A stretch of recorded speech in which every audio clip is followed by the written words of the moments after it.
Здравствуйте, уважаемые студенты 296 группы. Мы с вами завершаем курс математики, который изучался на первом и вторых курсах. И сегодня у вас итоговый экзамен по математике. Ребята, вы прекрасно знаете, успех сдачи экзамена зависит от знаний учебного предмета. Я надеюсь, вы хорошо подготовили к сегодняшнему экзамену. Сейчас я зачитаю, у кого какой номер билета.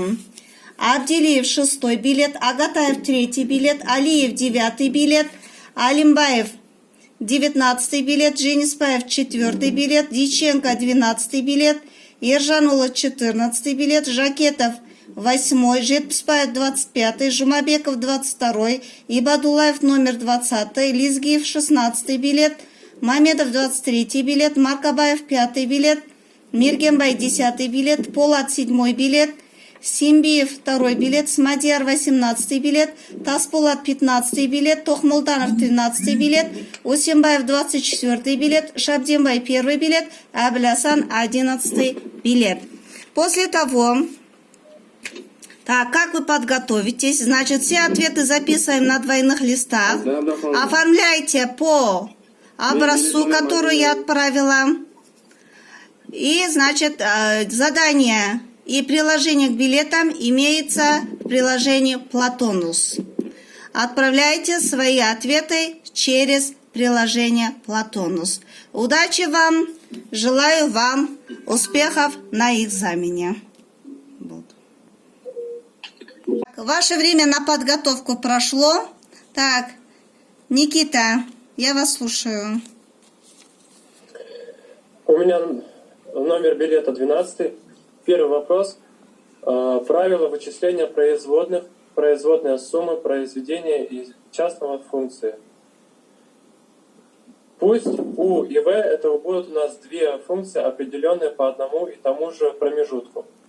Тогда производная суммы этих функций равна сумме их производных, если они существуют.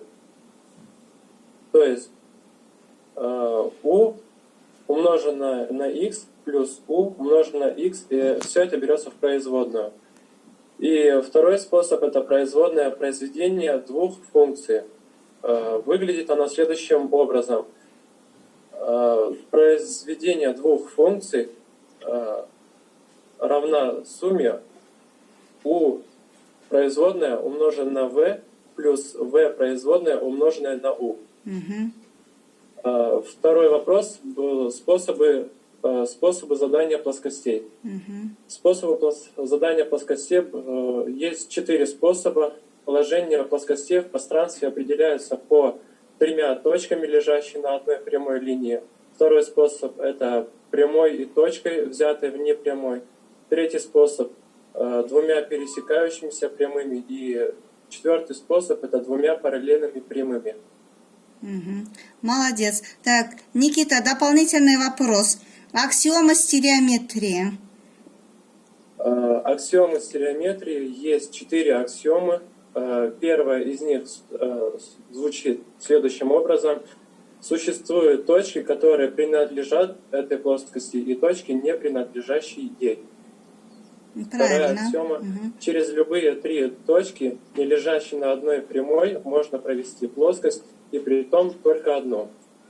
Третья аксиома звучит следующим образом. Если 2 точки прямой лежат в плоскости, то и вся прямая принадлежит этой плоскости.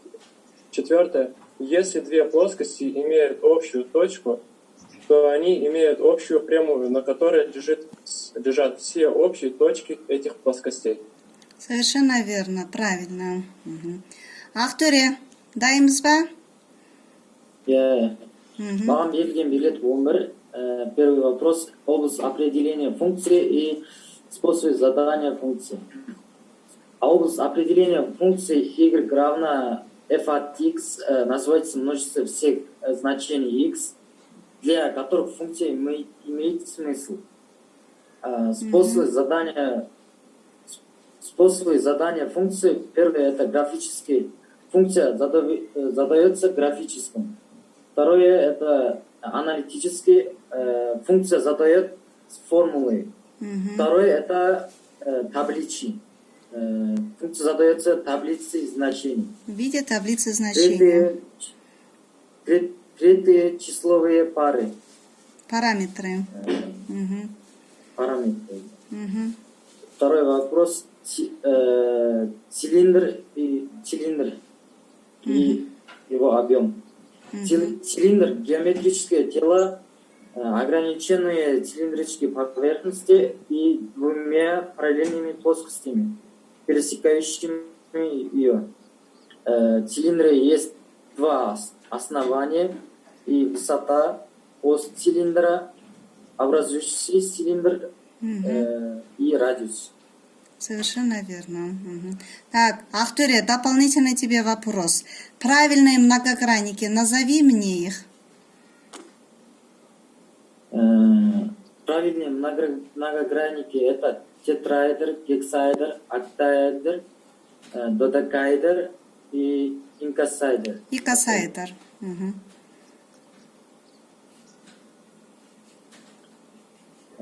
Число вершин тетраэдра 4, гексаэдр 8, октаэдр 6, додекаэдр 20, гексаэдр 12. Мгм. Правильно. А ребер сколько у гексаэдра? Гексаэдр 12. Правильно, совершенно верно. 12. Все, молодцы, ребята. Я ваши ответы зачла. Всего доброго.